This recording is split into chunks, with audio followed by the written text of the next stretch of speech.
Olá, seja bem-vindo ao Trocando Ideias. No programa dessa semana, você vai conferir uma entrevista com o mestre em Direito Ambiental, Cássio Arend, falando sobre a responsabilidade jurídica ambiental, já que no último dia 5 foi comemorado o Dia Mundial do Meio Ambiente.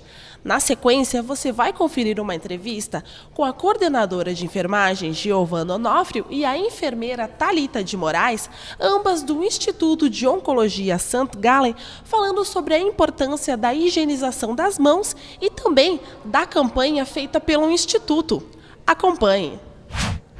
O mês de junho, mais precisamente no dia 5, é comemorado o Dia Mundial do Meio Ambiente.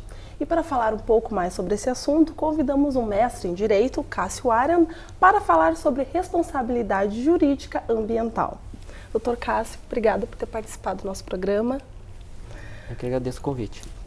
Doutor, o senhor pode contar um pouco para nós por que o seu interesse pelo direito ambiental, para começar a nossa conversa? Sim. O interesse começou há, sei lá, uns 14, 15 anos atrás, enfim, quando eu ainda era estudante de direito acadêmico, né? É aquela vinculação com os mestres que a gente tem, né? Tive um professor que foi bem significativo na minha formação, o professor João Telmo Vieira. Infelizmente, por uma questão de saúde, ele já é falecido, enfim, né? Mas foi um professor que me despertou para essa área ambiental e depois ele acabou sendo meu orientador, tanto na especialização quanto no mestrado, né? Então, a gente tinha muitas discussões, participava de grupo de estudos, enfim, né? Porque a preocupação ambiental é bastante recente, né? Então, o direito ambiental, a gente diz ainda que é uma área bastante nova do direito, né? Então, aí, 15 anos atrás, ainda tinha muitas discussões, muitas dúvidas, enfim, muitas coisas da legislação ainda sendo implementadas, enfim, né? Então, foi um momento que despertou essa vontade, essa paixão aí pelo direito ambiental, né? E como o senhor comentou de ser um assunto mais recente, né? Por que só agora está sendo mais comentado as questões ambiental e tem assumido um papel mais relevante na comunidade? Acho que por causa de toda essa discussão pela sustentabilidade do planeta, né? A gente fala, né, na questão do aquecimento global, que é uma preocupação, né, bastante recente, né? Ainda mais agora com os Estados Unidos, né, através do presidente lá anunciando que está saindo do Acordo de Paris, né? E o Acordo de Paris é uma nova tentativa de se proclamar alguma coisa para diminuir o aquecimento global, né? E hoje os Estados Unidos é, vamos dizer assim, o segundo maior poluidor do planeta, né? O primeiro é a China, né? Contribui mais com os gases, mas em termos per capita é os Estados Unidos, né? Então, se olhar em quantidade é a China, Estados Unidos em segundo lugar, mas em per capita é os Estados Unidos. E é um país que tem uma expressão econômica importante, um papel mundial de liderança, enfim, né? Então, o anúncio da saída dele é algo bastante preocupante para toda a comunidade internacional, enfim, para como é que vai ficar essas questões do aquecimento global, né? E a questão ambiental, né, nós podemos dizer assim, o marco de preocupação maior dela é a partir de 1972, com a Conferência de Estocolmo, a Conferência das Nações Unidas, em que, pela primeira vez, a gente vai falar de forma mais técnico-científica sobre as preocupações ambientais. Não só naquela questão de saber, olha, é importante preservar a natureza, né? Mas como é importante, o porquê que é importante, né? Então essa preocupação científica vai nascer efetivamente mais a partir de 72. E aí com um dado bastante importante, uma curiosidade, que o representante do Brasil na conferência foi José Lutzenberger, um ecologista conhecido aqui do Rio Grande do Sul, né? Um gaúcho com destaque de liderança na área ambiental, né? Então ele que foi lá e levar a posição do Brasil, né, frente a isso, e ajudou a tecer lá a primeira vez o conceito de ecodesenvolvimento, né, que a ideia é unir desenvolvimento econômico com preservação do meio ambiente, o que muitas vezes parece que, né, ou alguns colocam, eu reputo isso de forma indevida, né, de que o desenvolvimento econômico é contrário à preservação do meio ambiente, ou se preservar o meio ambiente não consegue se desenvolver economicamente, né, e essa semana, com as reportagens sobre a Semana do Meio Ambiente, né, eu vi uma reportagem, por exemplo, na Alemanha, que é uma liderança em termos de energias alternativas, né, e que contrapõe justamente o discurso do presidente dos Estados Unidos. Né, totalmente ao contrário. Totalmente ao contrário. A Alemanha está demonstrando que é possível investir em energias alternativas, gerar desenvolvimento, gerar emprego, inclusive, né, renda para o país, optando por um novo modelo de energia, né, que é muito mais limpa, menos poluente e contribui muito menos para os gases, né, que geram efeito estufa, enfim, a questão da preocupação do aquecimento global. Então, quer dizer, é possível ter desenvolvimento econômico e conjugar proteção ao meio ambiente? É possível. E está sendo mostrado isso. São alternativas. E qual que é a responsabilidade jurídica de quem comete um crime ambiental? Isso. Assim, a gente estabelece que a responsabilidade, a Constituição, o artigo 225 da Constituição, lá no parágrafo 3º, o artigo 225 da Constituição é o artigo que fala sobre a questão ambiental. Então, dá o norte de proteção, que é a nossa lei maior da Constituição, né, para as questões ambientais. E o parágrafo 3º, ele coloca, então, qual é a responsabilidade de quem causa um dano para o meio ambiente. E ele, então, aponta o quê? Que são 3 esferas de responsabilidade: administrativa, civil e penal. Né? Administrativa é aquela multa, né, aquele auto de infração que é emitido pelo órgão ambiental competente. Né?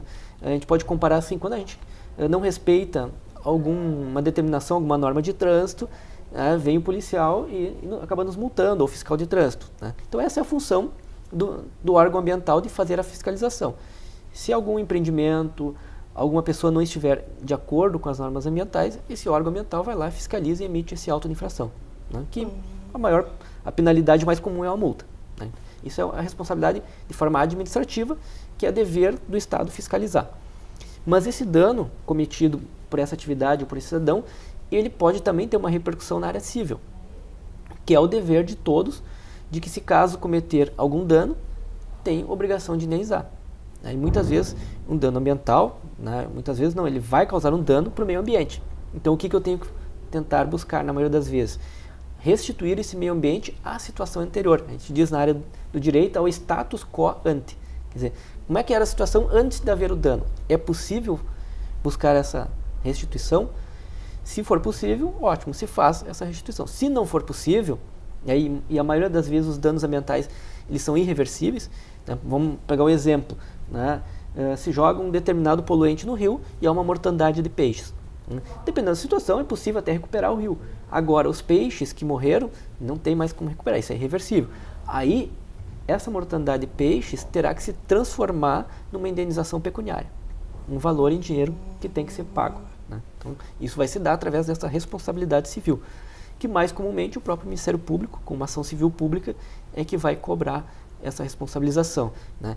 E hoje é possível, inclusive, também, é uma teoria do professor José Rubens Morato Leite, uma tese de pós-doutorado dele, sobre um dano moral coletivo nas questões ambientais. Né? Porque quem é a maior vítima de um dano ambiental? Toda a sociedade. Então, além dessa prestação pecuniária, dessa indenização pela mortandade de peixes, é possível também se pedir um dano moral em nome coletivo da sociedade, para que esse valor que vai ser pago se reverta em melhorias para o meio ambiente. Também pode ser feito isso. Isso. Né? E também uma terceira responsabilização, que aí são os chamados crimes ambientais. Né? Que aí nem todo dano ambiental pode significar um crime ambiental. Né? Aí tem uma lei específica, a Lei 9.605, que é a Lei dos Crimes Ambientais, que ela vai estabelecer lá uma série de condutas que são crimes. Por exemplo, maus tratos a animais, se eu cortar uma árvore nativa, isso vai ser um crime ambiental. Né? Porque a lei vai dizer lá quais são as condutas que são crimes ambientais. Tem algumas condutas que não. Por exemplo, tem alguns tipos de animais silvestres que é possível a sua comercialização. Só que aí se diz o quê? Eu tenho que informar, o comerciante tem que informar para o órgão ambiental o estoque, a quantidade de animais que foi adquirida, proveniente, enfim, ele tem que passar essas informações. Se ele não passar essas informações, é uma infração administrativa, ele vai levar uma multa por isso, mas não é um crime, porque a lei não estabelece essa conduta como crime. Tá? Então, para a gente resumir, a gente pode ter 3 responsabilizações na área ambiental: administrativa, civil e penal. Conforme o dano, vai definir qual é a responsabilidade.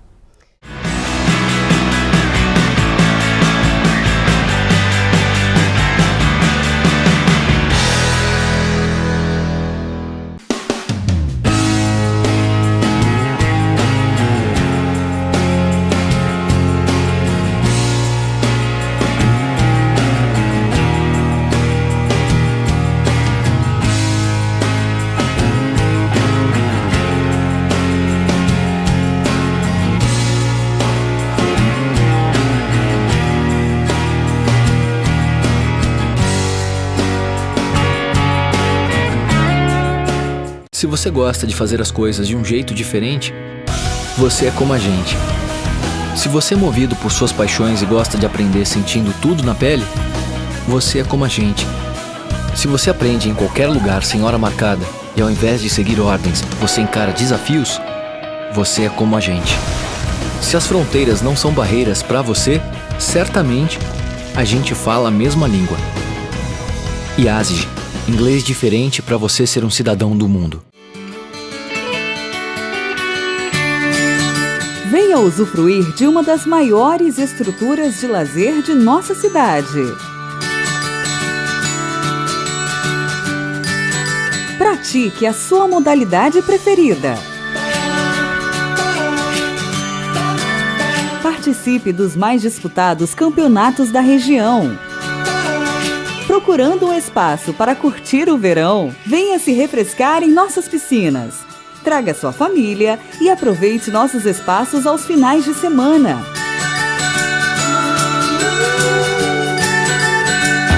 Precisando de um local para o seu evento? Eternize os seus momentos mais especiais em um de nossos salões. Associe-se e aproveite o que há de melhor na região. Esporte Clube União Corinthians. Venha fazer parte da nossa família.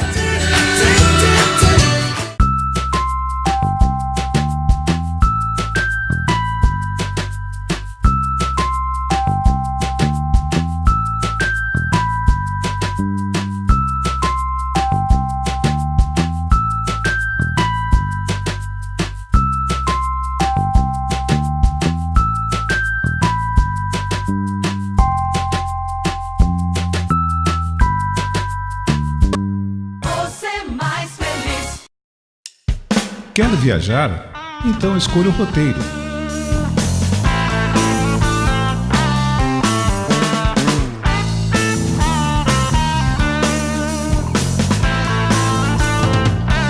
Premier Consultoria em Viagens. Nossa especialidade é proporcionar experiências inesquecíveis. No centro de Santa Cruz, na 28 de setembro, esquina com a Venâncio Aires.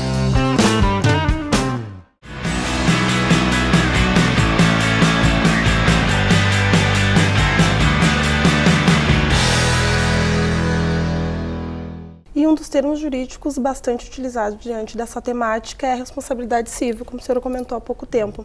Como ela pode ser definida e qual que é o papel desse conceito em relação à preservação do meio ambiente? Isso. O papel principal, né, é tentar restabelecer o meio ambiente à situação anterior. Por exemplo, é diferente da regra geral da responsabilidade civil, né, que está lá disposta, lá no Código Civil, que diz o seguinte: aquele que causar um dano tem obrigação de repará-lo. Então, vamos pensar o seguinte: eu estou manobrando meu carro no estacionamento e acabo batendo no carro de uma outra pessoa. Eu tenho que pagar o conserto daquele carro. No meio ambiente, o mais importante não é o pagamento dessa indenização. O mais importante é tentar buscar o meio ambiente à situação anterior.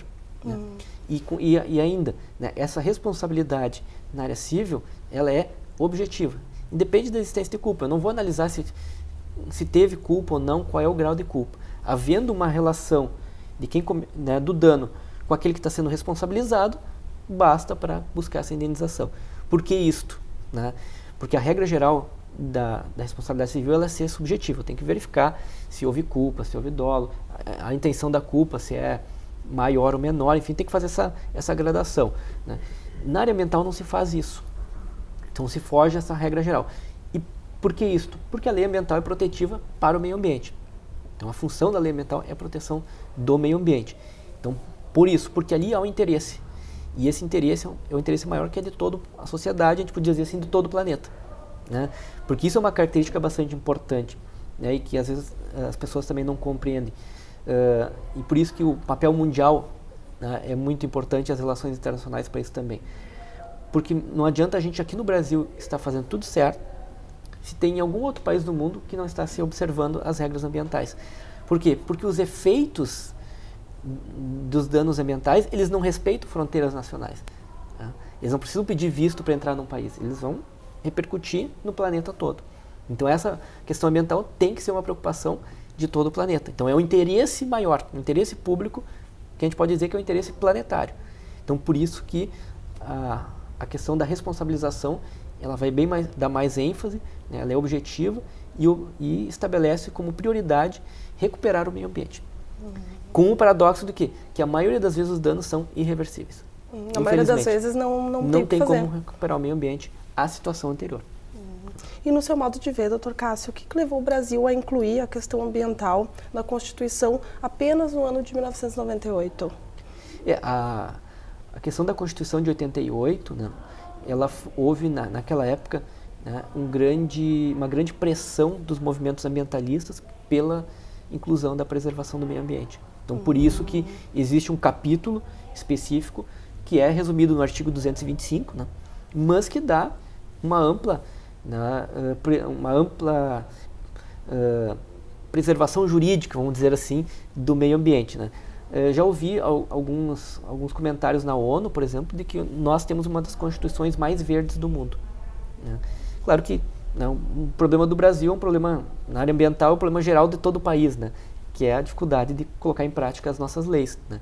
Mas se a gente pensar lá, o 225 diz que todos têm direito a um meio ambiente ecologicamente equilibrado e que esse direito de todos também é um dever do poder público e da coletividade preservá-lo, para agora e para as futuras gerações.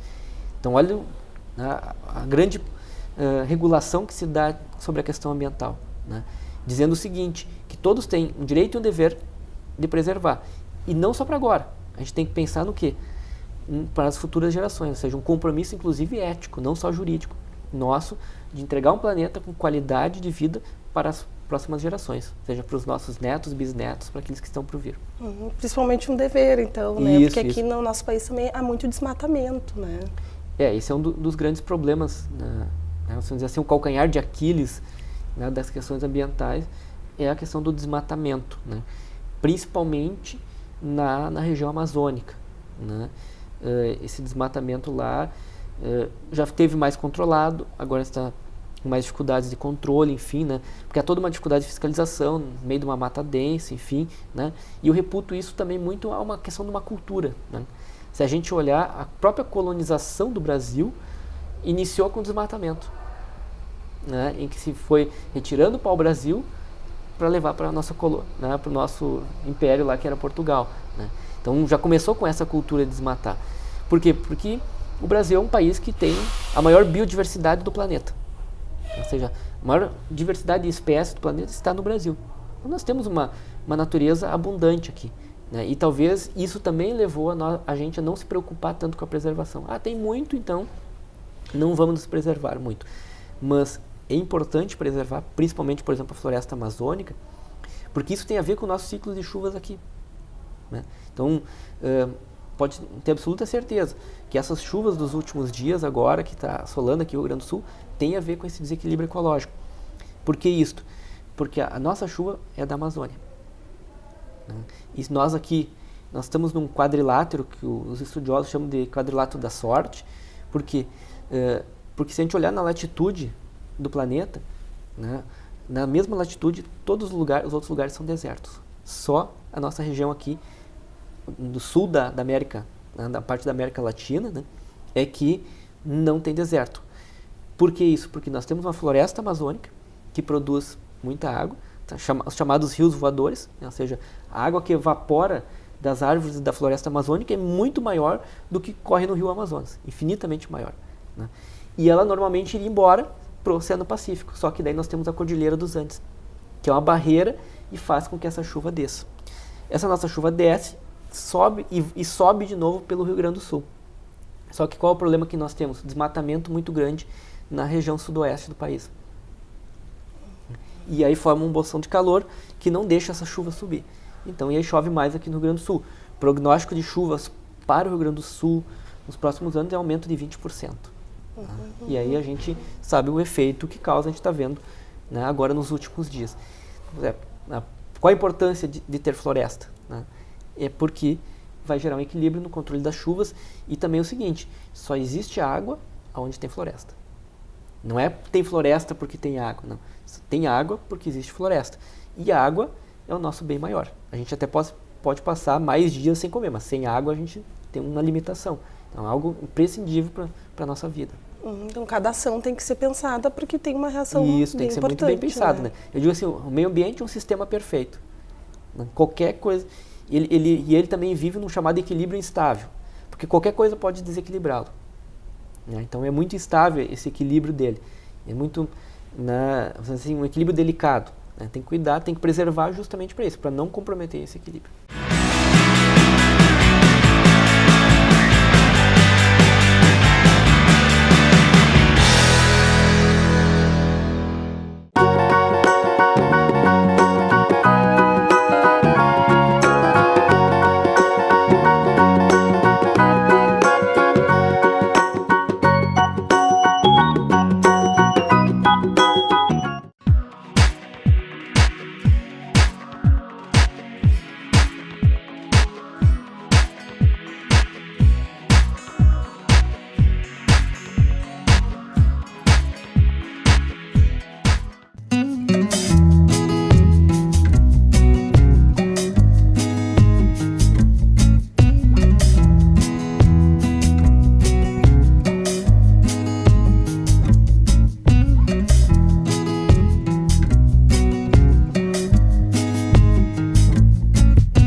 E quais que são as formas de tutela do meio ambiente? Alguma delas se mostra como mais efetiva?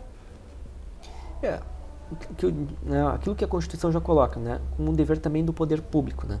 Então, de que forma nós vamos proteger melhor o meio ambiente? Com leis, sim, com legislações boas, adequadas, sim. Mas em que pese, né, seja professor de direito, seja advogado, eu digo assim, que as soluções muitas vezes elas não passam só pela lei. Passam também por uma política pública eficiente, principalmente na questão de conscientização. E aí é trabalhar o quê? A educação ambiental. Né? Se a gente conscientizar desde o começo, desde lá com as crianças, enfim, que é um trabalho de, né, assim, aquele trabalho de formiguinha, que tem que mudar toda uma cultura, né? Mas é assim que a gente vai mudar. Né? Isso que importa, né? Que é o mais importante. Né? Porque não adianta a gente ter boas leis se não haver consciência. Né? Então eu posso cada vez mais reprimir o desmatamento, mas se não tiver consciência de que é necessário parar com esse desmatamento, efetivamente não vai ter. Claro que não adianta só ter consciência e não ter uma lei efetiva, precisamos efetivar as nossas leis. Né? E isso é algo que eu reputo muito sério no Brasil, porque a gente tem uma cultura de transgressão. Isso a gente vê agora nos casos de corrupção, enfim, em vários casos, que a gente tem essa cultura de transgredir, parece que faz parte do nosso DNA como brasileiros, né? Uma característica nossa. E nós temos que mudar isso. Né? De saber que as leis foram feitas para serem respeitadas. Bom, não gostamos das leis, as leis não são adequadas, nós temos que trabalhar para mudá-las. Inclusive tem uma série de leis na área do meio ambiente que a mim também parece que não são adequadas. Mas não quer dizer que elas não devam ser cumpridas enquanto elas existem. Não quer dizer que não tem que respeitar, né? Tem que respeitá-las. Né? Tem vias para se reclamar, tem vias judiciais ou via legislativa, né? Através de mudança, enfim, de proposição de projetos de leis, enfim, para mudar. Né? Mas enquanto elas estão, elas têm que ser observadas. E, Dr. Cássio, como é que a universidade, em especial a Faculdade de Direito, ela pode contribuir com o direito ambiental? E que reflexões são propostas sobre o meio ambiente no âmbito acadêmico? Me parece que a universidade ela tem um papel muito importante, né? A questão, né, da Faculdade de Direito, na questão da regramento, da legislação, né? Mas nos diversos cursos diferentes também me parece que tem essa importância, né? Porque o papel da universidade é pensar coisas novas, pensar alternativas. Esse é o grande papel da universidade, né? E acredito que o curso de Direito ele pode pensar também essas alternativas de legislação, de políticas públicas para melhor implementar essa regulação. Por exemplo, hoje nós carecemos de uma regulamentação para um instrumento bastante importante da Lei de Política Nacional do Meio Ambiente, que se chama licenciamento ambiental. Que nós não temos uma regulação para o licenciamento ambiental. Há uma exigência das atividades que são potencialmente poluidoras, elas têm que fazer um processo de licenciamento, ou seja, um processo para o órgão ambiental, isso tem que ser submetido ao órgão ambiental para ele verificar se aquela atividade efetivamente não vai causar nenhum dano ao meio ambiente. E aí, caso o órgão ambiental achar que vai causar, ele pedir algumas adequações, enfim, para efetivamente não ter dano nenhum ao meio ambiente. Bom, mas como se dá isso, né? Qual é o papel de intervenção do próprio Ministério Público, enfim, quando é que ele intervém, né? Porque muitas vezes a gente verifica o quê? Que essa intervenção, por exemplo, do Ministério Público vai se dar lá quando o empreendimento já está em andamento, enfim, né? Então, isso gera uma insegurança jurídica, tanto para quem está empreendendo, né, para saber se realmente os critérios estão sendo adequados, porque está submeteu o órgão ambiental, né, como também para a própria sociedade, para saber, olha, aquele empreendimento está cumprindo com os critérios ambientais efetivamente, né? E hoje nós não temos um regramento mais adequado com isso. Então eu penso que também a universidade, né, é o centro pensante, né, onde está pensando, está buscando criar situações novas. Eu acho que isso é de extrema importância, né? E aí também algo bastante importante, que nem todas as universidades, por exemplo, têm a disciplina de Direito Ambiental no seu currículo. Ah, nem todas têm. Nem todas têm, né? Por exemplo, na época que eu cursei graduação não tinha, né? Felizmente aqui a Unisc já compreendeu, já entendeu o curso de Direito, né? Já compreendeu essa situação, tanto que tem hoje, felizmente, né, eu tenho a honra de ser o professor da cadeira. Mas, né, isso é algo muito importante, né? Porque preciso ter o quê? Juristas formados com essa concepção, né, na área ambiental. Né? Seja para atuar nos diversos níveis, seja como advogado, como juiz, como promotor, como um servidor público de algum órgão ambiental, enfim, de um município, nas diversas possibilidades que já é importante que esse formado em Direito tenha aí essa capacidade de compreender as questões ambientais, que muitas vezes a gente vê essa dificuldade de compreensão, não entendem o ramo, porque ele é muito específico, que ele tem algumas peculiaridades, porque na área ambiental eu não vou trabalhar só efetivamente com o direito, né? Eu tenho que sair só do muro, da caixinha lá do direito, e eu tenho que conversar com outras áreas do conhecimento, com a biologia, com a física, com a química, com a engenharia, enfim, isso não é fácil, né? É uma atividade que tem que ter um conhecimento multidisciplinar, né? Mas que é necessário para compreender efetivamente as questões ambientais, né? Então me parece, por exemplo, se a gente vai discutir sobre regulação energética, né? Tem uma série de energias alternativas que estão surgindo, por exemplo, a energia fotovoltaica, né? Que é através da luz solar, enfim, né? Que são alternativas limpas e que podem, o direito estar contribuindo com uma regulação para o setor, enfim, essas questões. E tem sido cada vez mais comentado, né, a questão da Sim. energia fotovoltaica. E, doutor Cássio, o senhor podia falar um pouquinho mais sobre as possibilidades de trabalho na área de direito ambiental? Sim, é uma área hoje que está em bastante expansão, né? Tanto se for seguir uma carreira, né, daqueles que pretendem fazer o concurso público, enfim, né, tem bastante opções nas mais diversas carreiras que um servidor público pode ter, né?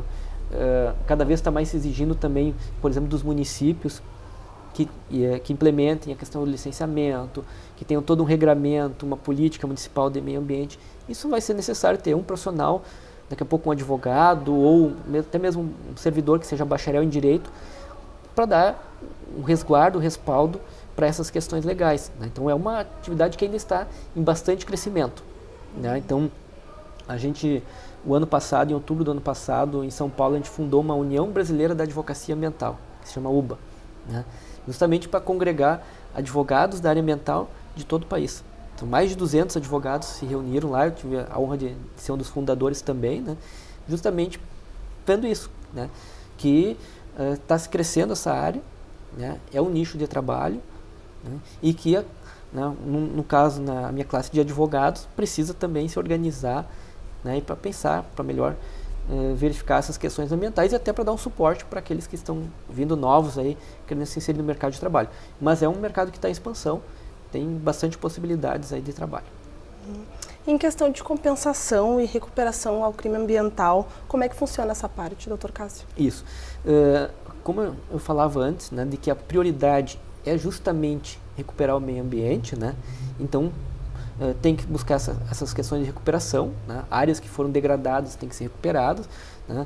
Ou também, às vezes, a questão da compensação, que é, por exemplo, o seguinte, aquele cidadão que tem lá uma árvore nativa que é possível ser cortada, né, do seu terreno, enfim, porque ele quer fazer uma edificação, construir sua casa, enfim, né, ele pode fazer isto através de um processo de uma licença florestal, em que ele vai ter que fazer uma compensação ambiental. Para cada árvore que ele cortar, ele vai ter que plantar 15 outras. Né?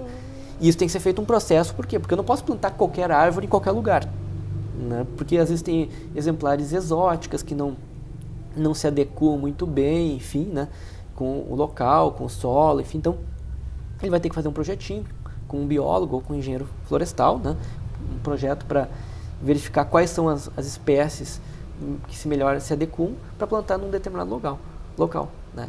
Então ele vai fazer uma compensação, ele vai compensar, eu estou tirando uma árvore daqui, mas eu vou compensar com 15 outras em outro local.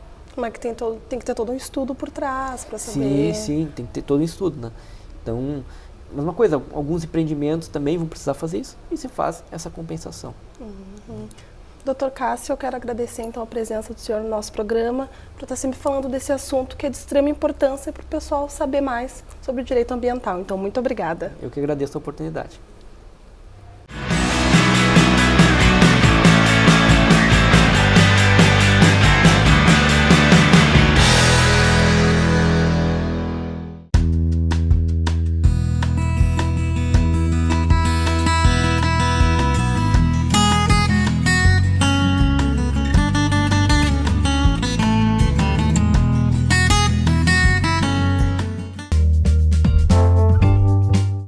Modelos em verniz e metalizado, sejam botas ou tênis com solados mais elaborados, dão um ar de modernidade aos looks e brilho aos dias mais cinzentos da temporada. Nessa tendência entra também os sapatos esportivos, o modelo Oxford, assim como os de solados mais estruturados e tratorados. Marcam também presença forte na estação fria. Ideais para dias chuvosos, a plataforma é bem aceita pela comodidade e o verniz também se faz presente em diversos modelos, dando um toque de atitude. Venha até a nossa loja no centro de Santa Cruz do Sul. Atendemos todos os sábados até às 17 horas, sempre sem fechar ao meio-dia. Marlene Calçados, na rua 28 de setembro, 354.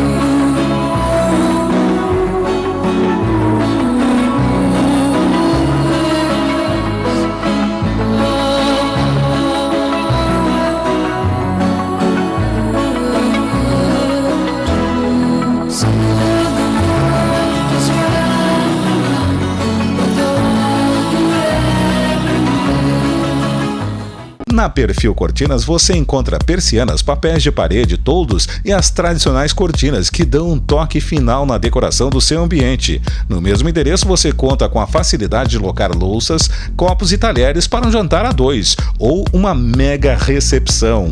Perfil Cortinas, Travessa Harmonia 280, telefone 51 3902 4318.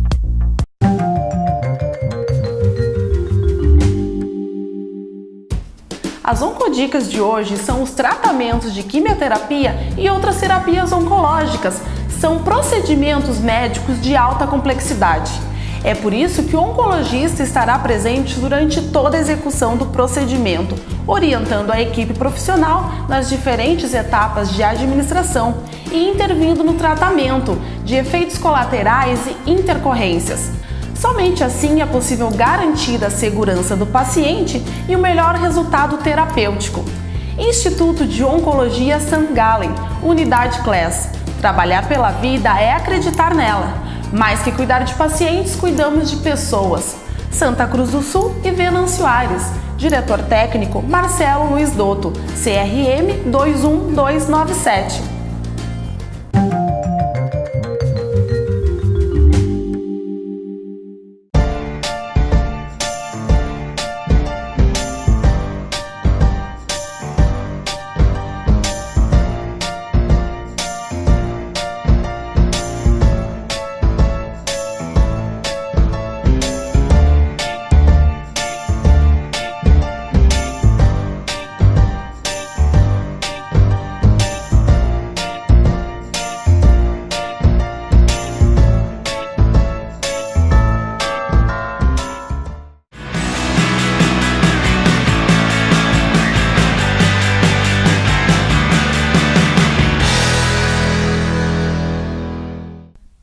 Hoje, o Trocando Ideias veio até o Instituto de Oncologia St. Gallen conhecer um pouco mais sobre a campanha mundial de higienização das mãos, lançado pela Comissão de Controle de Infecções aqui do Instituto.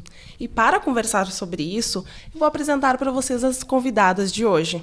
Aqui ao meu lado está a Thalita de Moraes, enfermeira do controle de infecção, e também estou com a Giovana Onofrio, coordenadora de enfermagem. Bom, meninas, obrigado por cederem um pouco do tempo de vocês para essa entrevista.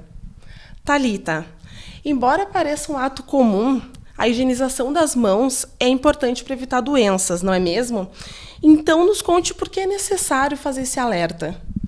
Bom, nós estamos numa época muito importante, né, em que as infecções elas estão presentes em todos os lugares, principalmente no ambiente hospitalar e na assistência à saúde, nos ambulatórios, como é o nosso caso, né? Onde, principalmente aqui em oncologia, a gente trabalha com pacientes imunodeprimidos, então a gente tem que ter esse cuidado a mais com eles, né? Porque, na verdade, as mãos são a porta de entrada para as bactérias quando a gente tem o contato com o paciente, né?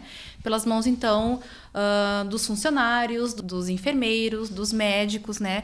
Todos nós que lidamos com o paciente, que a gente faz o procedimento no paciente, né? Então, é importante a gente manter sempre a higienização, a técnica correta, sempre fazendo da maneira, dos passos corretos também, né? Como a gente fez no folder explicativo, sempre mantendo sempre aquela ordem ali. A lavagem das mãos ela não é feita de qualquer maneira e não é feita com qualquer produto, né? É um ato simples e de grande impacto para nós aqui, principalmente no ambulatório de oncologia. Que é sempre bom ser lembrado, né, Thalita? E sempre pensando no melhor para os seus pacientes, a Comissão de Controle de Infecções do Instituto de Oncologia St. Gallen aproveitou o Dia Mundial de Higienização das Mãos, que foi no dia 5 de maio, para lançar a ação em relação a essa prática. Você poderia falar um pouco mais para nós sobre essa campanha? Bom, essa vai ser uma prática, então, permanente.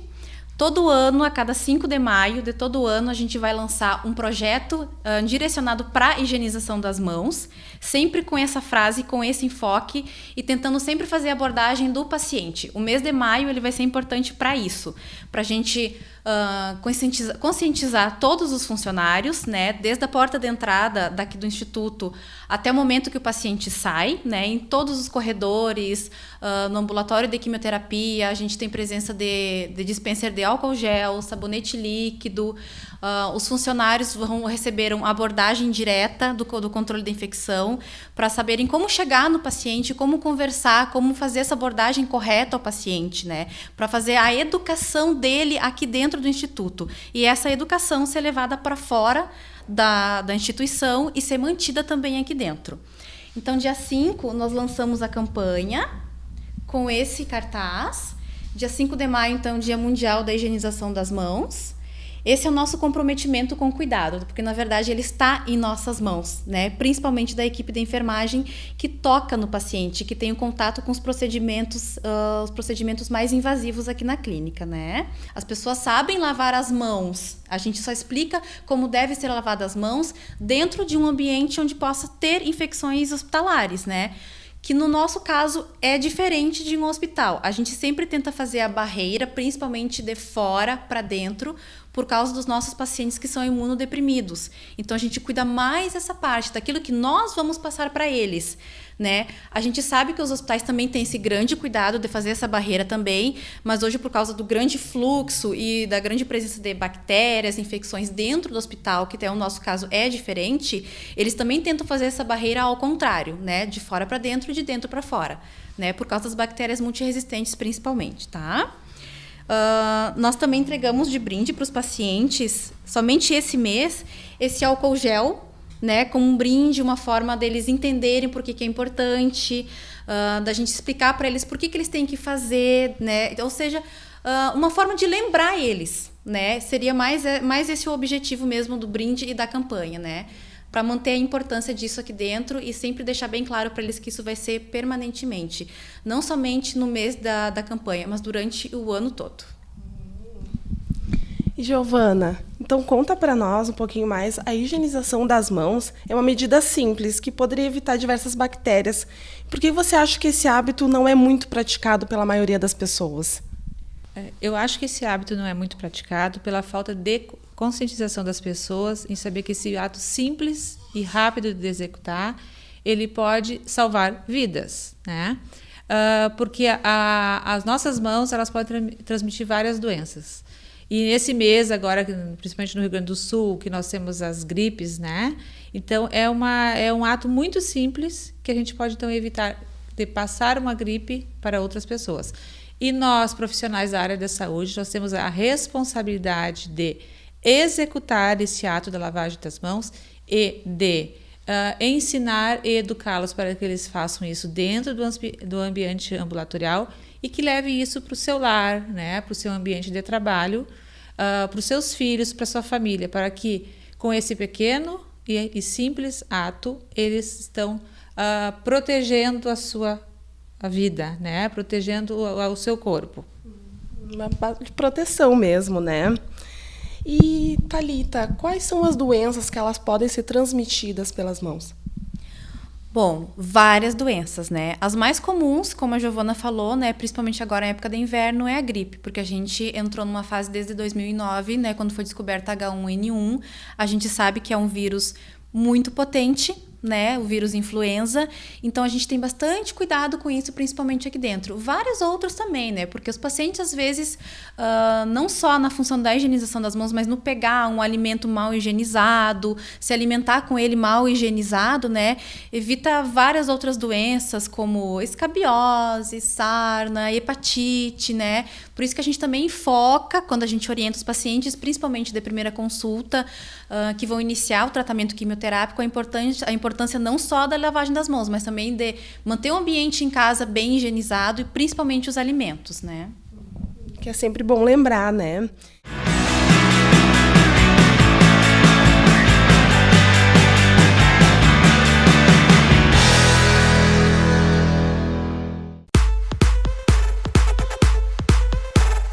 A dica Ótica Diniz de hoje é a marca Hickman, fashion feminina e ousada. A grife jovem traz as últimas tendências de moda com modelos leves e coloridos, além de inovar no design, no formato e nas cores.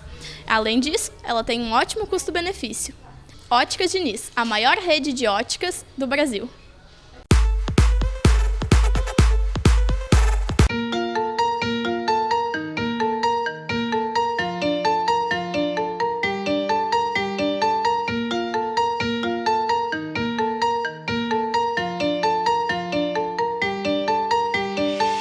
Farmácia de manipulação e drogaria com qualidade.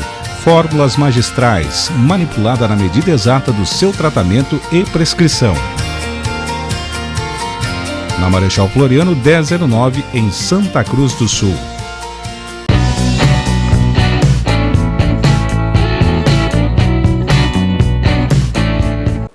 A dica Gazima Home Tech de hoje é a lâmpada certa. A tonalidade da luz que a lâmpada emite no ambiente é um ponto importante que deve ser levado em consideração.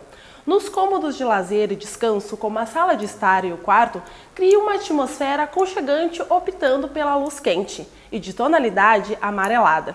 Já em locais como a cozinha, banheiro e áreas de serviço, indica-se a luz fria, que tem uma cor azulada e é mais estimulante.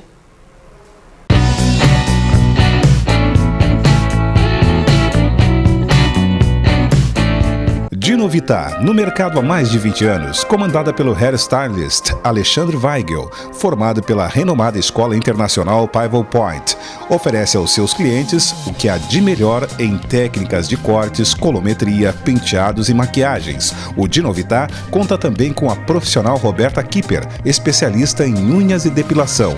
Dinovita, Centro de Beleza, Avenida João Pessoa 442, Santa Cruz do Sul. Telefone 51 37 11 16 98.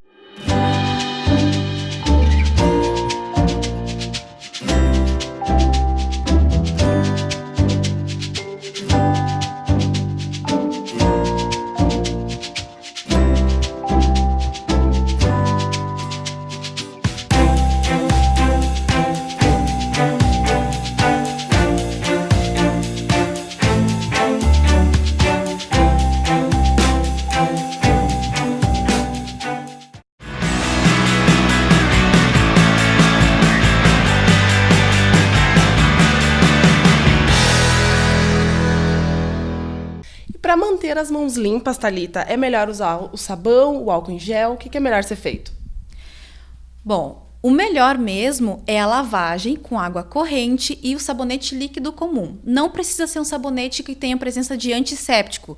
Por isso que a gente usa aqui na clínica sabonete antisséptico e o sabonete líquido comum.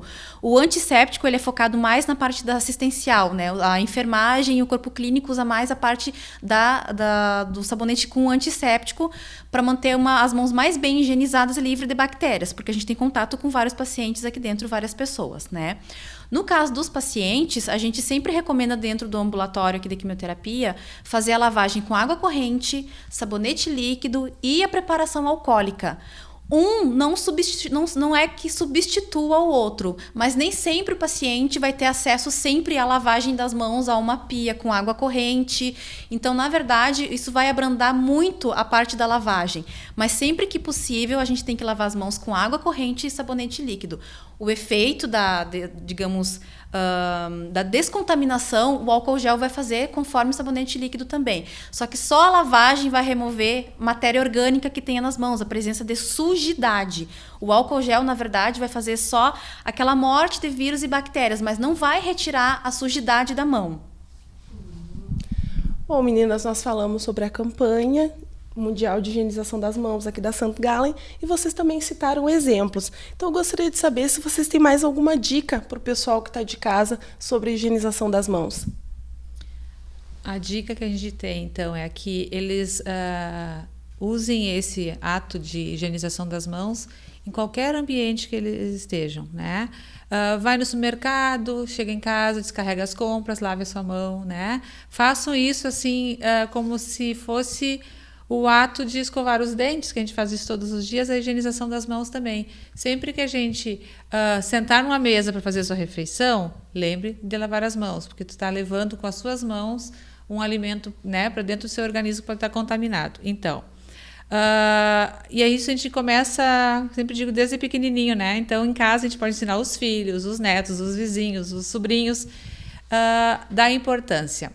Aqui no Instituto de Oncologia St. Gallen, a gente está fazendo esse trabalho, né, sobre a responsabilidade da enfermeira Thalita, e que está treinando e retreinando e reeducando todos da equipe, todos os pacientes e familiares que entram.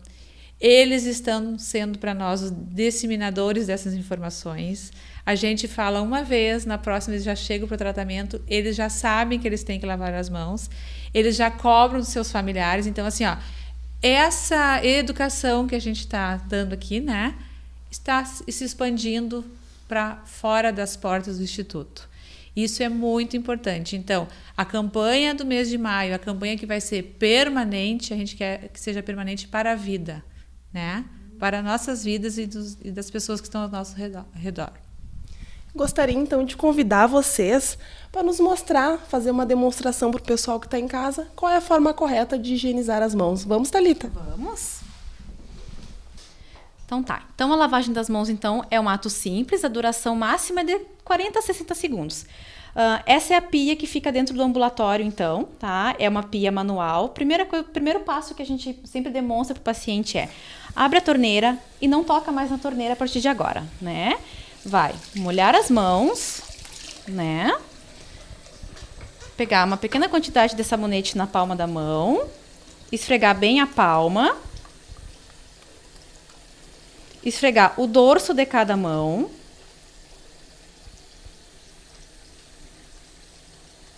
esfregar entre os dedos,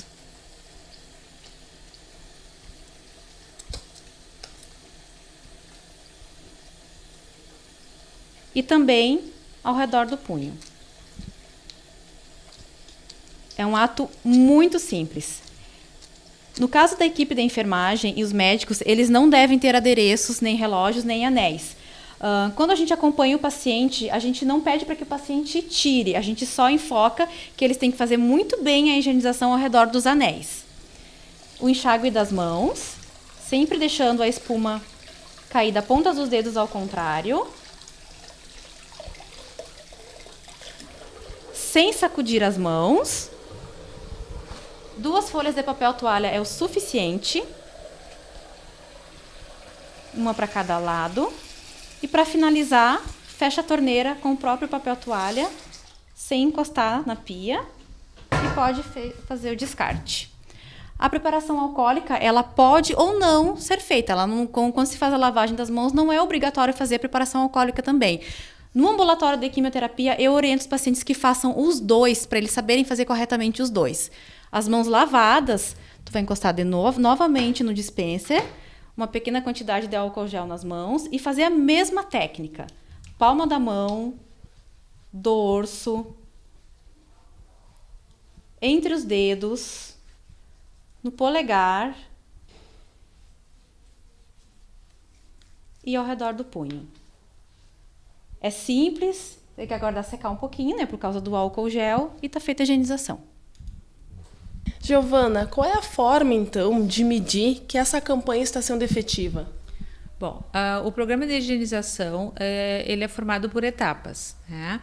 A primeira etapa, então, é a etapa da educação, onde vamos educar a equipe de atendimento do Instituto, né? Onde engloba todos os colaboradores da instituição, os nossos pacientes e os seus familiares. A segunda etapa é da adesão, né? A terceira etapa é a mensuração dos resultados, que é a responsabilidade do controle de infecção, que tem o objetivo de saber se realmente, né, a primeira e a segunda etapa foram executadas e qual é o resultado que teremos.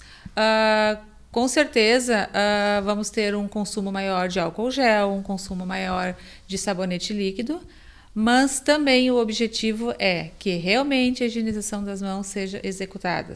Para que isso conseguimos garantir que nossa equipe, nossos pacientes, nossos familiares estejam protegidos. Thalita, Giovana, muito obrigada por estar aqui com a gente um pouco, por ter nos recebido e falado então dessa campanha tão bonita. Parabéns pelo trabalho de vocês. Muito obrigada, obrigada.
ensinar e aprender de diferentes jeitos.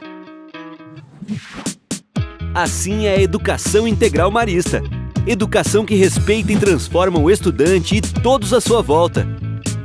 Que incentiva a troca de experiências e ideias dentro e fora do colégio.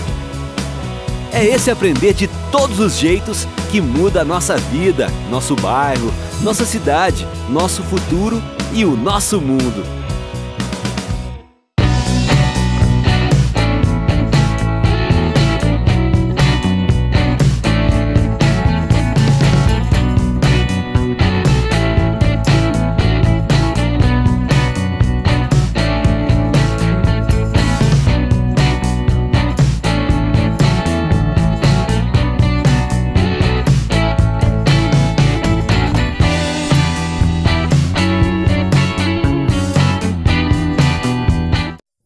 Você conseguiu, não é? Está todo orgulhoso da sua marca, do nome da sua empresa. Até que um dia descobre que não pode mais utilizar este nome. E pior, que a sua marca foi registrada pelo seu maior concorrente. Já pensou que situação? Não deixe que isto aconteça com você. Acesse o site soregistrosbr.com e conheça o caminho mais seguro para registrar sua empresa e sua marca. A Rede Ideal é uma instituição especializada em registros de empresas, de marcas e domínios. E a Ideal Assessoria oferece muito mais que serviços. Atua como parceira dos seus clientes, entendendo seus negócios e interagindo com o mercado de forma integrada e sustentável. Proteja sua marca e garanta seu direito no mercado. Rede Ideal Assessoria, excelência em registros.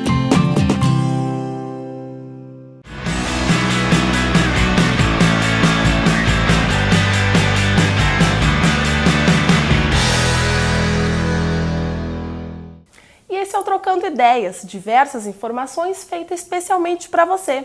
Como você pôde conferir no programa de hoje, falamos sobre questões ambientais e sobre saúde. Gostou? Na semana que vem tem muito mais.